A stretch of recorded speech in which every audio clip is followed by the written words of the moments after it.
Hi! ඔන්න අද කියන්නේ මෙන්න මේ පොත ගැන. සතුට බෙදෙන පොලියානා. පොලියානා කතා මාලාවේ එලින එච් පෝටර් විසින් රචිත පොලියානා ග්‍රෝස් අප් කියන පොතේ සිංහල පරිවර්තනයේ පළවෙනි කොටස තමයි සතුට බෙදෙන පොලියානා කියලා කියන්නේ. පොලියානා ග්‍රෝස් අප් කියන පොත සිංහලයට පරිවර්තනය කරද්දී කෘතීන් දෙකක් විදිහට තමයි පරිවර්තනය කරලා තියෙන්නේ. එයින් පළවෙනි කොටස සතුට බෙදෙන පොලියානා විදිහටත් දෙවෙනි කොටස ජිමීසා පොලියානා විදිහටත් පරිවර්තනය කරලා තියෙනවා. මේ පොත් පරිවර්තනය කරලා තියෙන්නේ කත්යානා අමරසිංහ කියන ඔත. පොලියානා පොතේ හිටපු පුංචි පොලියානට අවුරුදු 11ක් වුණාට පස්සේ සතුට බෙදෙන පොලියානා විදියට අපි අතරට එනවා. ඉතින් මේ සතුට බෙදෙන පොලියානා පොතේ තියෙන්නේ අවුරුදු 11ක් වයස පොලියානා කොහොමද එයාගේ සතුට හොයන සෙල්ලමෙන් අනිත් අයට උදව් කරන්නේ? සතුට හොයන සෙල්ලම අනිත් අයට කියලා දෙන්නේ.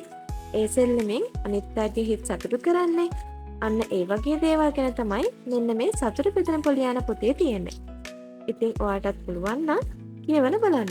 මේක හරිම ලස්සන යෝන් නවකතා පොතක්.